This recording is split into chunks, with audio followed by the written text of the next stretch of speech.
Assalamualaikum warahmatullahi wabarakatuh.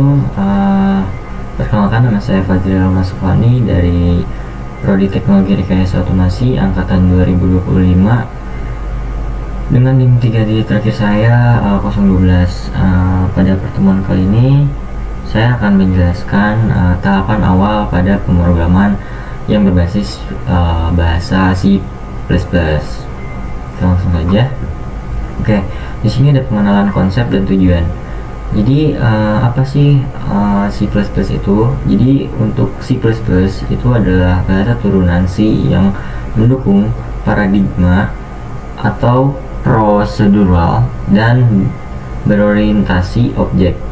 Dipakai luas untuk aplikasi performa tinggi seperti sistem, game engine, desktop, dan embedded. Dirilis pertama kali pada 1985 oleh Jarny Stroudsburg dan menginspirasi bahasa seperti C++ atau Java, PHP, serta JavaScript. Kenapa harus memulai dari C++? Nah, di sini yang pertama itu ada kontrol memori yang kuat, performa tinggi, dan ekosistem STL yang matang. Cocok banget untuk melatih fondasi komputer yang dalam. Contohnya itu kayak komplikasi, linking, dan ABI, dan manajemen memori. C++ adalah bahasa completed, langsung diterjemahkan ke bahasa mesin atau ke bahasa sistem, sehingga hasil program sangat cepat.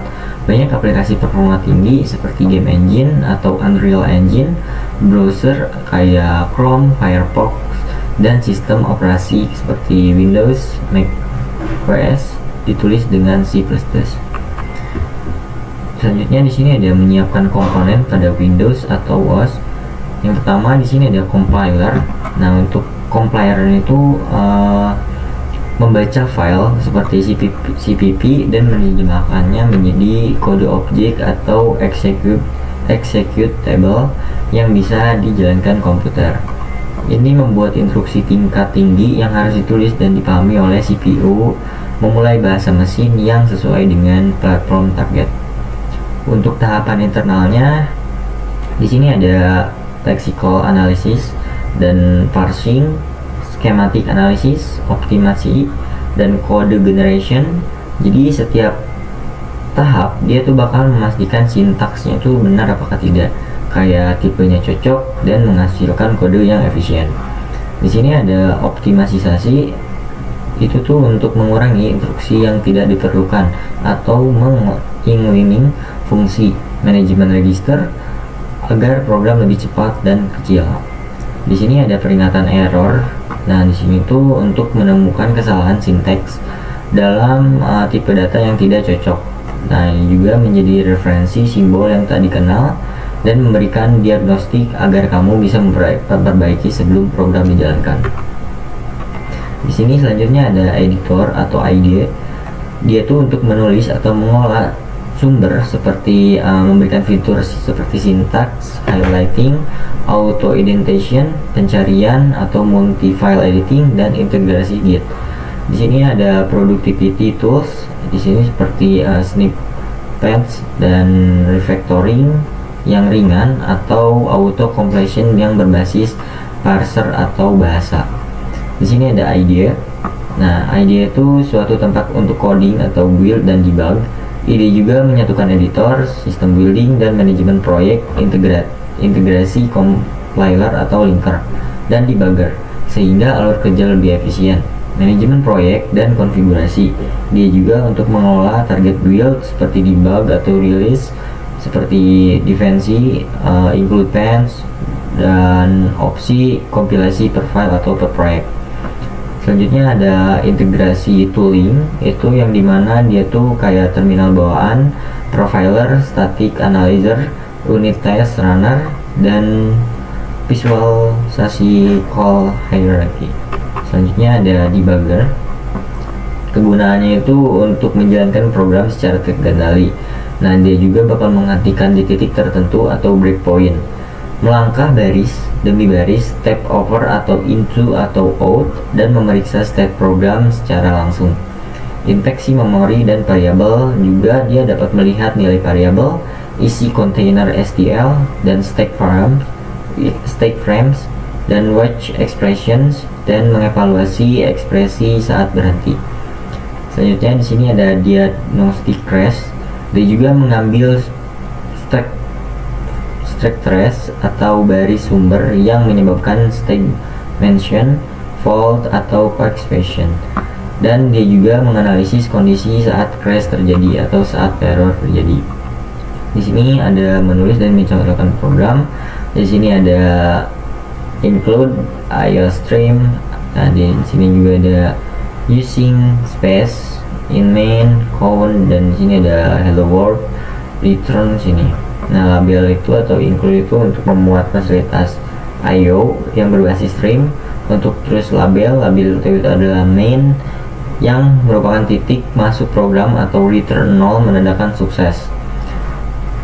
Count juga bakal mengirim teks ke stodout kayak Endly, menambahkan baris dan flows buffer. Selanjutnya ada fondasi, sintaks, dan konsep dasar. Di sini mohon maaf ya, saya agak kurang teliti dalam bahasa penulisannya, jadi di sini kurang R. Nah, yang pertama itu ada satu programnya yang minimal punya harus satu file sumber kayak seperti CPP dengan fungsi untuk merunner atau mainnya. Di sini ada header atau HPP itu untuk menyatakan antarmuka, dan sumbernya itu CPP untuk mengimplementasikan. Terus ada kompilasi yang menghasilkan objek file lalu di link menjadi executable. Di sini ada input atau output dasar. Nah, di sini ada kodenya ya teman-teman. Nah, di sini scene tuh untuk membaca dari scene itu hati-hati juga dengan spasi atau baris, karena kalau misalnya kurang spasi atau salah baris itu dapat menyebabkan error. Nah, di sini ada tanda kurung tanda N ya. Di sini untuk new line yang cepat atau endly yang untuk flash. Nah, di sini saya akan langsung untuk mempraktekannya. Jadi kita pertama buka Chrome. Nah, di sini ada Arduino Uno yang dimana di sini ini ya tombol flash button dengan lighting. Nah, di sini ada kode C++ juga, ada point setup, pin mode, dan LED building output. Jadi di sini tuh ada Arduino Uno. Nih, di sini Arduino Uno, ada breadboard, dan ada kabel jumper yang menyambung ke ground. Ini, ground. Terus di sini ada rangkaian pada breadboard. Nah, di sini tuh kabel merahnya itu yang ini nih, dia menyambung ke 5 volt dan ke yang breadboard plus. Nah, untuk groundnya, nah di sini ada kode programnya. Jadi ini nggak usah kita terlalu pelajari ya, nanti kita ada waktunya untuk itu pelajari. Cuman kita lebih fokus ke si proses kodenya. Nah, di sini ada void setup dan pin mode, LED building output, dan lain-lain ya teman-teman.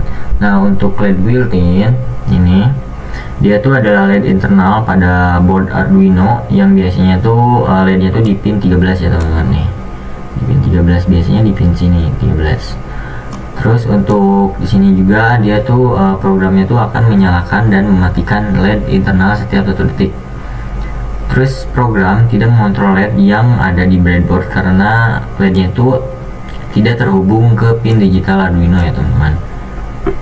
Nah, jadi untuk kesimpulannya pada ini tuh rangkaian power 5 volt dan groundnya ini breadboard ini tuh benar, tapi LED-nya tuh tidak terhubung ya teman-teman ke ke Arduino. Nah, program juga menyalakan LED internal Arduino itu bukan LED yang di breadboard rangkaian. Nah, jadi seperti ini ya teman-teman untuk kodenya. Nah, kodenya itu berbasis ini ya teman-teman. Nah, di sini kita kebutuhannya tuh adalah untuk mendownload MS ES2. Nah, ini tuh apa sih kegunaannya tuh? Jadi dia tuh adalah pengaman software untuk Windows yang menyediakan kayak mirip Linux lah, tapi di Windows-nya gitu. Nah, MS2 juga dia menyediakan seperti BASH, GSI, terus ada Patchman yang mirip manager paket kayak Linux. Nah terus paket yang harus dilihat di paket library yang siap dipakainya itu kayak GCC, kayak C++, Python, Git, Make, CMake, Ninja, library gratis seperti SDL2, OpenGL, dan Windows dan Q ya. Nah kita juga bisa download di sini. Kita langsung download aja. Nah terus langsung kita jelasin di sini ada Blocky. Blocky juga sorry anjing. Nah dia juga dapat ngebuild software C++ di Windows atau dengan tool GNU. Nah dia juga untuk mempermudahkan porting aplikasi dari Linux tuh ke Windows.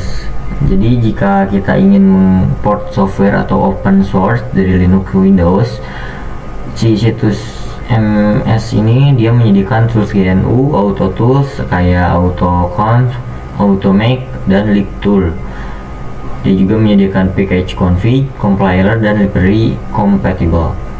Dia juga digunakan di banyak project, misalnya tuh kayak GCC untuk Windows, Python untuk Windows Build, terus ada Go.engine, Git for Windows, dan banyak developer game yang menggunakan source ini. Jadi untuk kesimpulannya dia tuh memberikan lingkungan yang mirip Linux di Windows. Jadi kita nggak usah download Linux susah-susah. Jadi kita cuma download si S2 ini untuk memberikan kayak seperti Linux tapi masih di Windows. Dia juga keunggulannya untuk memasang compiler seperti tools build modern, dan juga dia juga mengcompile program C++ ke native Windows. Lalu dia juga mempermudahkan porting kode dari Linux ke Windows. Jadi kalau misalnya kita mau nge-porting dari Linux ke Windows, dia juga bisa membantu kita, teman-teman. Nah, di sini juga ada Blocky ya. Nah, Blockly ini adalah visual programming tool buatan Google yang kemungkinan kita tuh membuat program dengan menyusun blok-blok seperti ini. Blok-blok. Dia juga kayak drag and drop tanpa harus mengetik kode manual. Nah, di sini dia juga mempermudah belajar pemrograman. Jadi dia cocok seperti Scratch. Dia juga cocok untuk pemula, anak-anak yang ingin belajar coding. Nah, konsepnya tuh seperti loop, kondisi, dan variabel ditampilkan dalam bentuk blok warna-warni dan mudah dipahami. Dia juga mengurangi kesalahan sinteks. Jadi saat mengetik kode, kita tuh kalau misalnya belum terlalu mahir, kita kayak lupa titik koma, kurung tidak seimbang, salah indentasi, salah penulisan perintah. Nah itu untuk mengurangi kesalahan sinteks. Jadi kalian kalau misalnya mau ingin mempertajam skill kalian bisa coba di Blockly ini. Dia juga kalau dengan Blockly ya, dia tidak ada error kayak sinteks. Jadi bloknya tuh langsung memperbaiki struktur program. Dia juga fokus memahami logika dan bukan penulisan kode saja, teman-teman. Nah dia juga menghasilkan kode nyata. Blockly juga bisa mengubah bloknya itu menjadi bahasa pemrograman yang kita mau. Misalnya kan di sini ada banyak pilihannya nih. Di sini ada contohnya ada JavaScript, Python, ada PHP, ada L2, ada Dart. Ini kita bisa nyoba 5 pembahasan pemrograman. Nah ini juga bisa pakai Arduino tapi melalui ekstensi ya. Jadi meski memakai blok dia juga hasil akhirnya tuh tetap kode real yang bisa kita pelajari juga, teman-teman. Dia juga bisa dipakai untuk simulasi robot atau IoT. Nah, Blockly juga banyak dipakai di kayak di Arduino IDE ya, kayak berbasis Blockly Duino, ada Arduino M-Block, itu sama seperti Blockly. Nah, dia juga bisa untuk robot edukasi kayak M-Bot, Lego FP3, ada Microbit. Nah, dia juga bisa digunakan untuk platform IoT. Jadi dia juga cocok untuk membuat aplikasi edukasi. Jadi kita tuh jadi bukan cuma pemula doang yang pakai Blockly. Jadi sering juga developer pakai Blockly itu untuk membuat aplikasi belajar coding, kayak game edukasi, tutorial interaktif, terus ada pembelajarannya tuh di sekolah juga tuh diajarin. Nah, kenapa? Karena Blockly itu mudah diintegrasikan ke website. Jadi dia mudah untuk dimasukkan ke website teman-teman atau untuk dipelajari. Dia juga mempercepat pembuatan prototype. Kadang kita juga programmer yang kita ketahui juga ingin cepat membuat alur logikanya, terus algoritma sederhana kayak otomatisasi kayak gitu atau automasi itu seperti itu. Jadi dengan Blockly ini tuh ide bisa langsung diwujudkan tanpa mengetik banyak kode. Jadi kita cuman masukkan variabel ini, set ke sini kita bisa belajar bahasa pemrograman di Blockly ini. Jadi untuk kesimpulan Blockly ini tuh kegunaannya tuh dia untuk mempermudahkan pemula belajar di coding juga, menghindari error sinteks. Terus dia juga mengubah blok visual menjadi kode nyata. Dia juga bisa digunakan untuk robotika dan Arduino, untuk IoT juga bisa. Dia juga cocok untuk kita ingin mengasah skill bahasa pemrograman kita di sini tuh bisa banget teman-teman. Dia juga bisa mempercepat pembuatan logika program, dia bisa banget. Jadi kalau kita mau di sini kita bisa kayak gini. Nah, di sini kan ada kodenya nih. Saya bakal jelasin kode-kodenya tuh di sini ya. Di sini ada var count. Dia tuh untuk mendeklarasikan variabel yang bernama count ya. Jadi di si var-nya itu untuk mendeklarasikan si count-nya ini.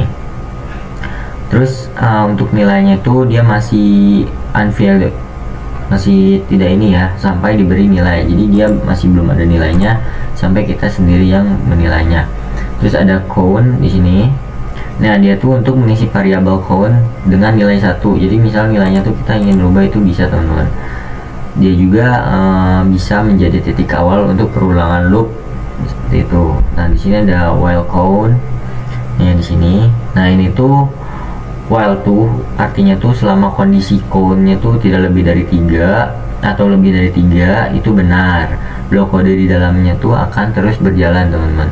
Jadi kondisi ini juga berarti loopnya tuh berjalan selama count-nya tuh bernilai 1, 2, dan 3 teman-teman. Di sini ada window alert dan hello world. Nah, di sini tuh untuk menampilkan pop-up alert pada browser yang berisi teks hello world. Coba ya kita running. Nah, di sini dia bakal menyatakan hello world seperti itu teman-teman. Terus ada count juga di sini terakhir. Nah, dia tuh untuk menambahkan nilai count 1 setiap kali loop berjalan. Dia juga mencegah loop berjalan selama invalid loop. Jadi apa yang terjadi ketika program dijalankan tuh ya seperti itu, seperti ini nih. Nah, dia bakal dijalankan tuh bakal menyatakan kayak gini teman-teman, seperti itu. Jadi seperti itu ya teman-teman.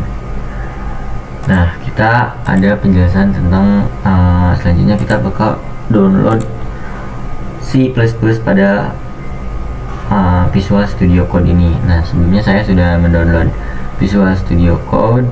Jadi kita tinggal menambahkan di sini. Nah, di sini dengan bebas ya, karena kita mau menggunakan C++, di akhirnya itu harus menambahkan CPP ya teman-teman. Nah, terus selanjutnya kita harus mendownload C++ pada Visual Studio Code ini. Nah, kita download dulu. Sembari kita download, kita ini ya, cek downloadan kita ms2y. Oke. Next. Kita download, kita tunggu saja sambil menunggu C++ installing.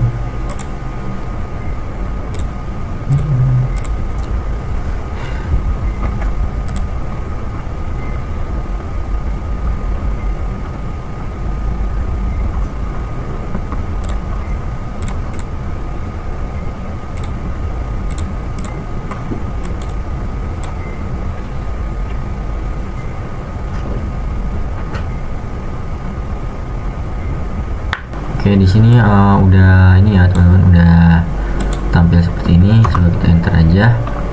Nah, di sini banyak sekali, ada 13 package ya yang bertotalkan semuanya itu 960 megapiksel. MB. Kita langsung cek saja.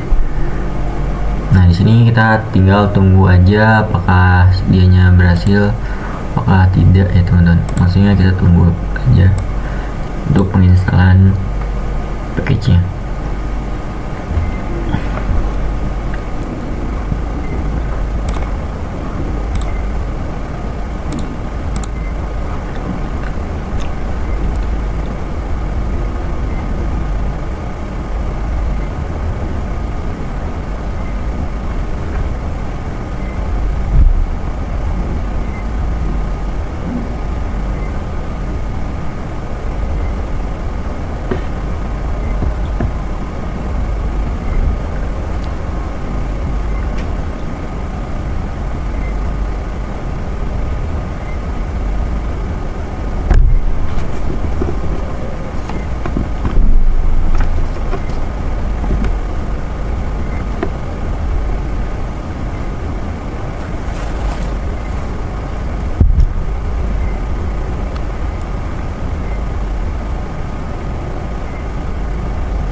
Nah, di sini sudah berhasil terinstall semuanya ya teman-teman. Nah, selanjutnya kita masuk ke important variable ya teman-teman. Sini kita close aja. Nah, di sini kita masuk ke important variable.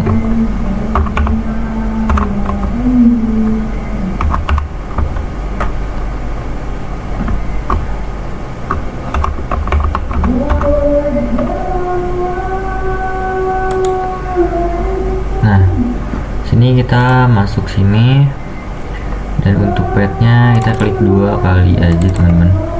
Nah, di sini kita tambahin yang ada di sini. Nah, di sini kita ini aja ya, salin aja. Kita copy. Bentar. Kita copy aja.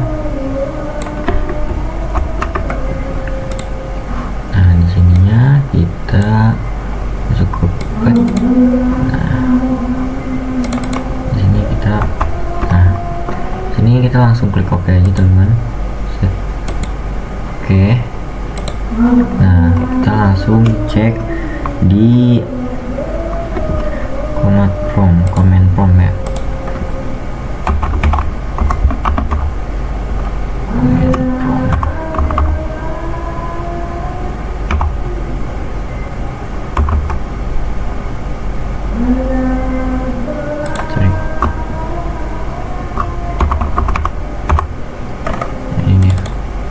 Kita buka di sini. Di sini kita ketikkan ini ya, di sisi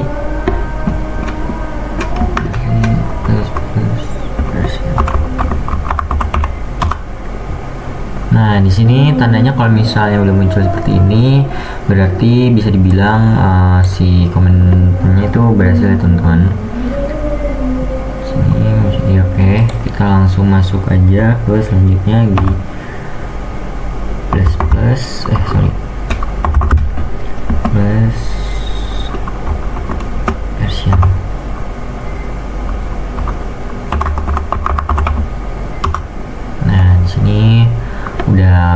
benar ya teman-teman.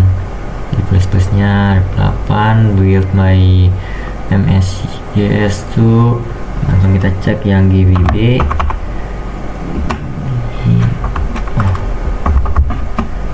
Version. Nah, di sini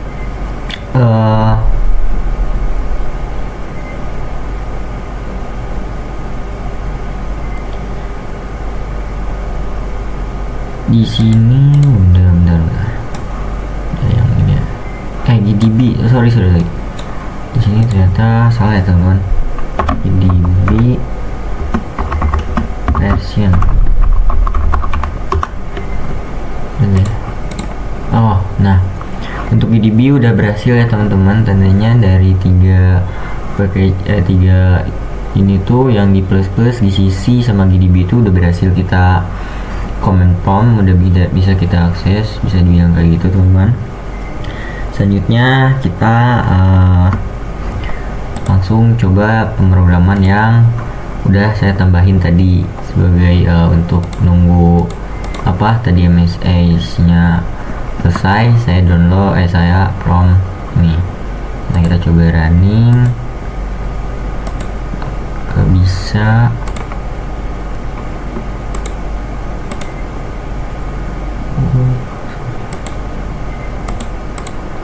Oke teman-teman, jadi saya bakal jelasin setiap barisnya itu ada apa aja. Yang pertama di sini ada include atau IO stream. Ini tuh adalah prosesor direktif, artinya tuh di prosesnya tuh sebelum dikompilasikan. Terus untuk include yang IO stream juga, dia juga memberitahu compiler atau untuk menyertakan header atau standar IO stream yang berisi deklarasi untuk input atau output stream C++ nya. Jadi sepertinya tuh kayak std atau code. Nah, itu tuh bisa dibilang sama ya teman-teman. Jadi dideklarasikan untuk input atau outputnya stream C++. Jadi tanpa header ini tuh pengguna kayak std ini atau con itu tuh akan menyebabkan error karena nama tersebut tuh tidak dideklarasikan oleh si include sama IO stream ini. Terus ini buat kerapian aja ya, baris kedua tuh kosong karena ya biar enak aja dilihatnya. Terus di sini ada int main. Nah, itu untuk mendefinisikan fungsi main, yaitu titik untuk masuk entry pointnya. Jadi kayak program C++ gitulah. Terus untuk int nya ini dia tuh untuk menunjukkan bahwa fungsi akan dikembalikan nilai integer ke sistem operasi ketika program itu udah selesai. Jadi nilai tersebut tuh biasanya menunjukkan status keluarnya tuh seperti kayak mulai dari 0 gitu. Nah, kalau misalnya 0 itu bisa dibilang berarti sukses. Nah, di sini ada tanda kurung buka sama kurung tutup. Itu tuh berarti fungsi main itu tidak menerima argumen atau versi lain yang bisa di int main. Jadi itu hanya menerima argumen yang baris diperintahkan gitu. Nah, untuk di sini ada ini itu untuk membuka blok kode yang merupakan isi fungsi dari mainnya tersebut. Nah, di sini untuk baris keempat itu steady count yang bernamakan adalah selamat pagi Fadil. Nah, steady count itu adalah objek output standar konsol yang didefinisikan kayak namespace tadi karena header IO streamnya tuh atau countnya tuh berarti chapter atau output. Nah, untuk operatornya tuh disebut operator inserter. Jadi dia tuh mengirim atau menuliskan data ke std count. Jadi ini dia menuliskan ke std count ini. Jadi kita bisa menggunakannya tuh berantai untuk menulis beberapa hal yang sekaligus. Nah, untuk ada stdn itu tuh untuk menambahkan karakter new line atau pindah baris dan juga memaksa flash pada buffer output. Jadi artinya tuh kayak jika ada data yang tertahan di buffer, dia tuh akan segera dikirimkan ke layar itu dengan catatannya kayak menggunakan logo seperti ini nih. Menggunakan seperti ini bisa juga teman-teman. Ini output greeting message itu. Jadi biasanya tuh dia lebih cepat ketika si flashnya tuh tidak diperlukan ya teman-teman. Nah untuk tanda ini yang terakhir, dia tuh jadi akhir menandakan akhirnya pernyataan atau statement dari C++ ini. Terus untuk baris kelima dari return, nah dia tuh untuk mengembalikan nilai 0 dari fungsi main ke sistem operasi. Untuk kompresi umumnya tuh 0 tuh berarti kan program selesai tanpa error kan. Nah untuk nilai selain 0 biasanya tuh menunjukkan terjadi kesalahan, seperti itu teman-teman. Nah contohnya seperti inilah ya. Terus di sini ada 6 ya, dia tuh untuk menutup blok fungsi main, jadi menandai akhirnya dari bahasa pemrograman ini. Nah untuk output programnya itu di sini output programnya terdapat pindah baris setelahnya karena std handle gitu. Terus jadi kita juga bisa menyingkat penulisan steady count dengan menjadi using atau namespace. Nah dia juga using steady juga kita bisa pakai teman-teman. Tapi untuk program kecil atau latihan itu menulis steady atau eksplisit itu cukup membantu atau menjelaskan dari mana nama itu berasal gitu teman-teman. Terus jadi mungkin sekian untuk pembahasan pada kali ini. Mungkin saya Fajri Rahmasukmani pamit undur diri.